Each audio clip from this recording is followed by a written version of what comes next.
అందరికీ అర్థం అవ్వాల్సిన విషయం ఏంటంటే ఎందుకు కాకినాడ పోర్టు పైన మనం దృష్టి సారించాం, ఎందుకు పదే పదే కాకినాడ పోర్టు గురించి, ఈ రైస్ స్మగ్లింగ్ గురించి ఎందుకు ఈ విధంగా మనం ఆందోళన చెందుతున్నాం.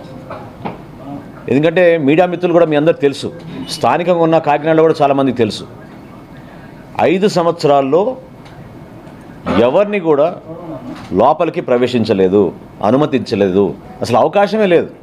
లోపల ఎటువంటి కార్యక్రమాలు జరుగుతున్నాయి, ఎటువంటి బోట్లు వస్తున్నాయి, ఎవరు అక్కడ అధికారులు ఉన్నారు, ఏ విధంగా ఈ కార్యక్రమాలు జరుగుతున్నాయి దానిపైన కనీసం ఒక్క మీడియా మిత్రులను కూడా లోపలికి ఆహ్వానించలేదు, అనుమతి ఇవ్వలేదు. పక్కడబందీగా వ్యూహం మేరకు ఎవరిని రానియకుండా ఒక పెద్ద కాన్స్పిరసీ చేశారు. దాన్ని ఈరోజు నేను మీకు వివరిస్తాను. ఎందుకంటే ఎందుకు కాకినాడ పోర్ట్ అని పదే పదే చాలామంది దాని గురించి ఆందోళన చెందుతూ ఆలోచిస్తున్నారు.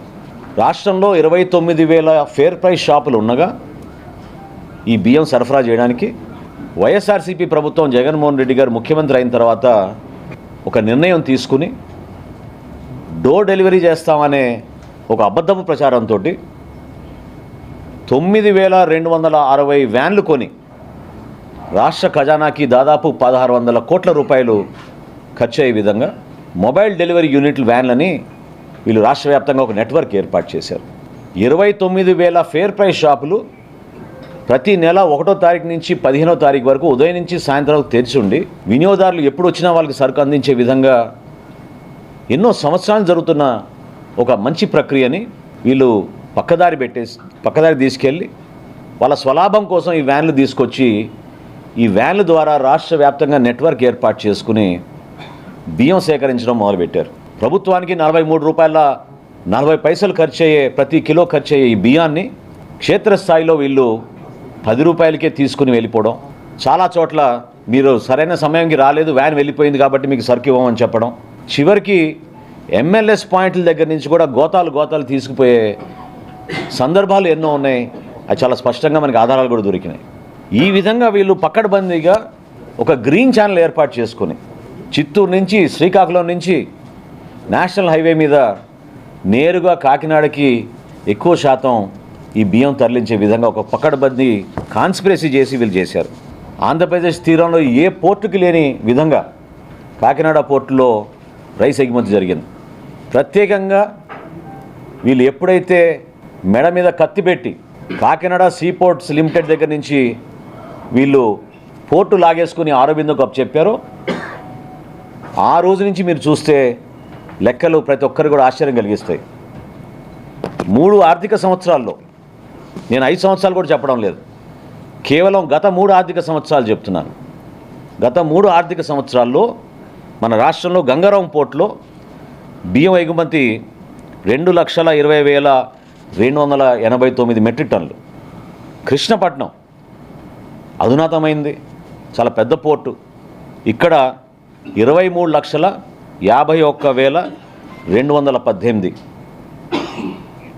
విశాఖపట్నం అన్నిటికన్నా పెద్ద పోర్టు, 38,02,000 మెట్రిక్ టన్నులు. ఇప్పుడు కాకినాడకు వస్తే లెక్కలు చెప్తే మీరే ఆశ్చర్యపోతారు.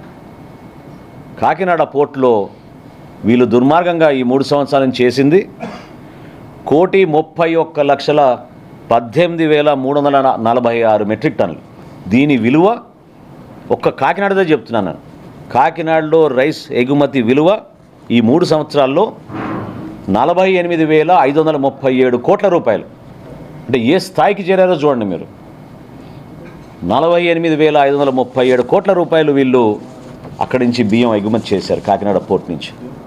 ఎంత పెద్ద కాన్స్పిరసీ జరిగిందంటే జగన్మోహన్ రెడ్డి గారి ప్రభుత్వంలో, ఆయనే ముఖ్యమంత్రి, ఆయనకి తెలియకుండా జరగదు కదా. ఆరోబిందో రియాలిటీకి కాకినాడ సీ పోర్ట్స్ ఎందుకు 41% వాటా ట్రాన్స్ఫర్ చేసింది, ఏ సందర్భంలో చేసింది, ఏ విధంగా బెదిరించి భారతదేశంలో కార్పొరేట్ చరిత్రలో ఏనాడు జరగని విధంగా కేవీ రావు గారిని వారి కుటుంబాన్ని బెదిరించి ఏ విధంగా వీళ్ళు 41% వాటా రాయించేసుకున్నారో ఖచ్చితంగా బయటికి రావాలి. కాకినాడ సీ పోర్ట్స్ లిమిటెడ్కి ఆరోబిందో రియాలిటీ ఏ విధంగా దూరింది. గతంలో కూడా బియ్యం ఎగుమతులు జరిగినాయి, కానీ ఈ స్థాయిలో ఎప్పుడు జరగలేదు. నేను ప్రత్యేకంగా మీకు 3 సంవత్సరాల గురించి ఎందుకు చెప్పానంటే, ఇది ఆరోబిందో ఆ పోర్ట్ని టేక్ ఓవర్ చేసిన తర్వాత అసలు ఊహించని విధంగా కృష్ణపట్నంతో పోల్చుకున్న, విశాఖపట్నంతో పోల్చుకున్న 1,31,00,000 మెట్రిక్ టన్నులు కాకినాడ పోర్ట్స్ నుంచి వీళ్ళు బియ్యం ఎగుమతి చేశారంటే ఒకసారి ఆలోచించాలి. ఇందులో ఇంకొక పెద్ద కుంభకోణం ఉంది.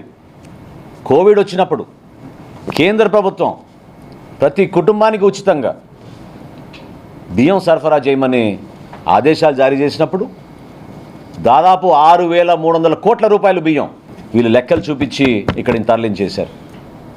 2020, 2021, 2022 ఈ 4 పోర్టులు కూడా నేను మీకు చెప్పిన లెక్కలు కోవిడ్ అప్పుడు జరిగిన ఎగుమతులు.